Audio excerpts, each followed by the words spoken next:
بلوچستان میں اور کراچی میں وہ دہشت گردی کرتے تھے، لیکن یہ جو ہے نا کہ ٹارگیٹڈ کلنگ کروانا، یہ اب یہ جو فنومنا ہے یہ بڑھتا جا رہا ہے۔ اور سی ٹی ٹی کی جام شوروں میں کارروائی، کالعدم تنظیم کا دہشت گرد گرفتار کر لیا گیا ہے۔ سی ٹی ٹی کے مطابق گرفتار دہشت گرد سے 600 کلو سے زیادہ بارودی مواد برآمد کیا گیا۔ اہم خبر ہے، بھارتی ایجنٹوں کے ہاتھوں پاکستانیوں کا قتل، پاکستان کا 2 ممالک کے سفیروں کو اعتماد میں لینے کا فیصلہ، مختلف ممالک کے سفیر دفتر خارجہ میں موجود، یورپی یونین، عرب ممالک اور افریقہ کے سفیر موجود، سفیروں کے معاملے پر اعتماد میں لیا گیا کہ بھارت کس طرح یہاں پہ پاکستانیوں کو جن کا تعلق کشمیر سے ہے ان کو قتل کروایا۔ اور آپ نے نوٹ کیا ہوگا پیچھے کچھ ایسے کلنگز ہوئی ہیں پاکستان میں جو جس کو واقعی ایک بڑی شک کی نگاہ سے دیکھا گیا کہ یہ کن لوگوں نے کلنگز کی ہیں۔ تو اب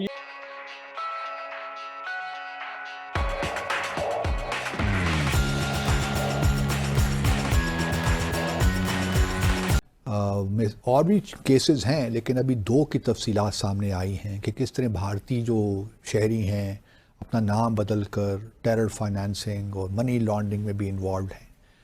تو یہ باتیں تو ہمیں بڑے عرصے سے معلوم تھیں، لیکن اب بالکل واضح ثبوت شواہد کے ساتھ ہمارے سامنے آ گئی ہیں۔ تو اب پاکستان کو کیا کرنا چاہیے؟ کیونکہ اس سے پہلے بھارت، آپ جانتی ہیں، کینیڈین ایک شہری ہے سکھ جو خالصتان موومنٹ کے ساتھ تھے وابستہ، ان کو قتل کروایا۔ اس کے بعد ایک اور مسٹر پنو ہیں جو امریکن شہری ہیں، ان کو قتل کروانے کی سازش کی گئی، وہ امریکہ نے بڑا سختی کے ساتھ لیا معاملہ۔ تو پاکستان کو کیا کرنا چاہیے؟ ہمارے پاس تو کوئی لیوریج ہے نہیں ایز سچ ویزا وی انڈیا کہ ہم کچھ معاملات کو آگے لے کر جا سکیں۔ میرا خیال ہے کہ یہ ایک بہت ہی خراب قسم کا ایک ٹرینڈ ہے جو کہ بہت عرصے سے چل رہا ہے، مگر کیونکہ اس کا کانٹیکسٹ پھیل گیا ہے جس میں کہ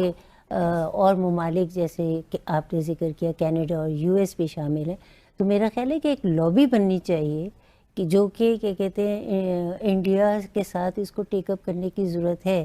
کہ یہ انٹرنیشنل ریلیشنز میں ایکسیپٹیبل نہیں ہے، اور اس جو جہاں پہ بھی آپ یہ کام کریں گے اس کو نہ صرف ایکسپوز کیا جائے گا بلکہ اس کا کوئی ایک پیرامیٹر سیٹ کرنے چاہیے جس میں کہ آپ کوئی ان کو بتا سکیں کہ کیا ایکشن لیا جا سکتا ہے۔ یہ 2 جو آپ کیسز جن کا ذکر کریں تو پچھلے سال کے سپٹمبر اور اکتوبر کے ہیں، اور کیا کہتے ہیں مسجد سے نکل رہے ہیں، فجر کی نماز پڑھ رہے ہیں، تو اس وقت بالکل ایسے وقت پہ ان کو ٹارگیٹ کیا گیا جبکہ وہ اپنی عبادت کر کے آ رہے تھے۔ تو اس کا ایک یہ بھی اینگل ہے کہ آپ اس میں ایک تو کشمیر کا اینگل تو ہے ہی ہے، مگر یہ کہ اس کو میرے رائے میں کہ آپ مسلمانوں کو کیسے دیکھتے ہیں، یہ بھی ایک اس میں ایک اینگل آتا ہے۔ اب سکھ ہیں، سکھوں کو آپ کیسے دیکھتے ہیں، اور ڈائسپورا کو آپ کیسے یوز کر رہے ہیں، انڈین ڈائسپورا، بلکہ یہ تو 1-2 کیسز میں تو ان کے را کے ایجنٹس انوالو تھے۔ اچھا سوال دیکھیے، اب ایک تو جب کینیڈا نے ذکر کیا اور ایکسپوز کیا بھارت کو، تو بھارت نے بڑا واویلا مچا کہ جی یہ تو کوئی ہمیں شواہد دیے نہیں، اور کافی تلخی بھی آئی بین باہمی تعلقات میں۔ اس کے بعد جب امریکہ نے کہا تو امریکہ پہ ذرا ریاکشن کمزور تھا، اس کو اتنا زیادہ سختی کے ساتھ رد نہیں کیا، بلکہ بعد میں یہ کہا کہ جی کینیڈا کے ساتھ ہم نے اس سے ریئیکٹ کیا کہ انہوں نے ہمیں کوئی شواہد دیے نہیں اور پبلک ڈومین میں لے آئے، ویئر ایز امریکہ نے ہمارے ساتھ کوئی ایویڈنس شواہد، پھر انہوں نے ایک ہائی لیول کمیٹی بنا رکھی ہے، تو اب اس میں انویسٹیگیشن ہو رہی ہے۔ اور بائی دا وے آج پاکستان میں جو بڑی جانا پہچانا نام ہے امبیسڈر ڈونلڈ لو، وہ آج پہنچ بھی رہے ہیں بھارت میں بائی لیٹرل کنسلٹیشنز کے لیے۔ تو کہنے کا مقصد یہ ہے کہ کینیڈا اور امریکہ نے تو بائی لیٹرلی اس کو ٹیک اپ کر لیا، ہمارے ہاں تو اس وقت بائی لیٹرل انگیجمنٹ ہو نہیں رہی، تو ہمارے پاس پھر کیا راستے کھلے ہیں؟ کیا ہم یہ توقع رکھ سکتے ہیں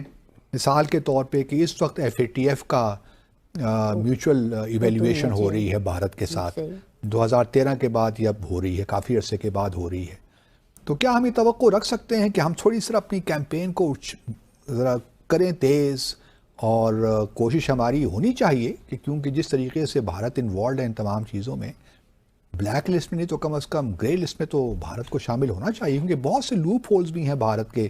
پروسیجرز میں، ان کے ریگولیشنز میں، ان کے لیگل سارے سسٹم کے اندر۔ بلکہ پچھلے دنوں جب یہ پیٹف کا اور ان کا جو ریویو کا معاملہ تھا اور اس پہ ذکر ہو رہا تھا تو اس میں یہ بات صاف کہی گئی تھی کہ ان کے بینکنگ چینلز کو انہوں نے آئیڈینٹیفائی کیا تھا اور کہا تھا کہ یہ جو ہے منی لانڈرنگ کے اس میں آتے ہیں اور یہ ہیلپ کر رہے ہیں منی لانڈرنگ میں. اب یہ جو چیز ہے کہ ٹیرر فائنینسنگ والا جو ایک ایسپیکٹ ہے میرا خیال ہے وہ سبھی کو بہت سیریسلی پرسو کرنا چاہیے. اس وجہ سے پرسو کرنا چاہیے کہ منی لانڈرنگ بھی ہے مگر اس کے ساتھ وہ پیسہ کہاں استعمال ہوتا ہے اور کس طرح استعمال ہو رہا ہے. تو اس طرح تو پھر یہ ایک فری فار آل ہو جائے گا, جو جس کا چاہے گا کرے گا. میں سمجھتی ہوں کہ یونائٹڈ نیشنز میں سیکیورٹی کاؤنسل میں کسی طرح کی کوئی ایک اس کے اوپر بحث یا کوئی چیز ایک ڈسکشن شروع ہونی چاہیے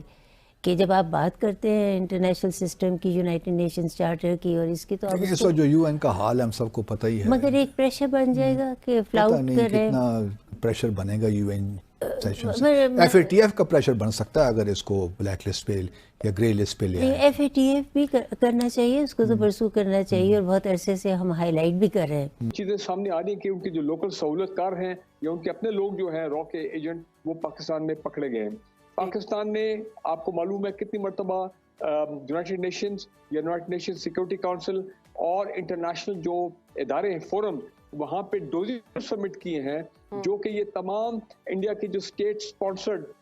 دہشت گردی ہے, چاہے وایا افغانستان یا کے پی میں بلوچستان میں یا پھر اپنے لوکل یہاں پہ ایجنٹس کے تھرو جو غیر مستحکم کرنا, ٹارگیٹڈ کلنگز کرنا, ان تمام کے ثبوت جو ہے کتنی مرتبہ ہم انٹرنیشنل فورمز کو پیش کر چکے ہیں. بالکل. اور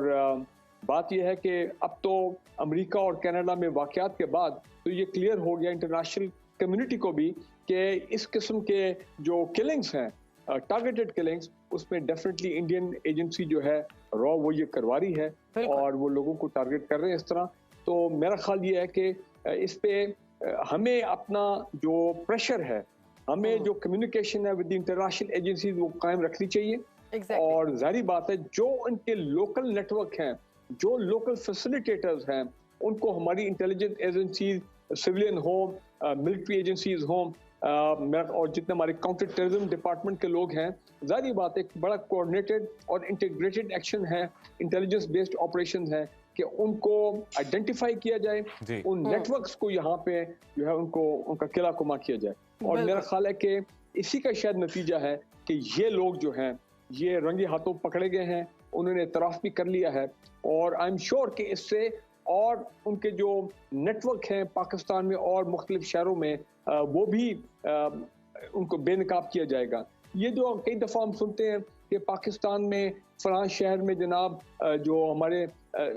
کمیونٹیز ہیں ان میں مثال کے طور پہ کرسچن کمیونٹی سڈنلی جناب وہاں پہ ہنگامہ ہو گیا. تو اب تو میرا خیال ہے اس کو بھی ہم نے اس اینگل کو دیکھنا چاہیے کہ پاکستان میں اس طرح کے جو واقعات ہوتے ہیں جس میں لوکل لیول پہ کمیونٹیز کو آپس میں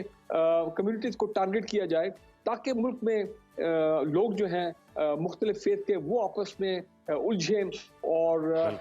جو حالات ہیں اور غیر مستحکم کیے جائیں, انارکی کی طرف لے جایا جائے, تو اس میں بالکل یہ ایک اس کو آپ رول آؤٹ نہیں کر سکتے. اور آج کل کے دور میں خاص کر جب کہ پوری پاکستانی قوم الیکشنز کی طرف جا رہی ہے اور سب پولیٹیکل پارٹی باہر نکلی ہیں, الیکشن کیمپین کر رہی ہیں, تو ایسے وقت پہ تو ہمیں ہماری سول اور ملٹری ایجنسیز کو تو میرا خیال ہے بھی وہ کر بھی رہے ہیں, اور بھی زیادہ الرٹ رہنا پڑے گا, عوام کو بھی الرٹ رہنا پڑے گا کہ وہ دیکھیں کہ کون سے ایسے شرپسند عناصر ہیں, مشکوک لوگ ہیں جو ان حالات کو خراب کرنے کی کوشش کر رہے ہیں.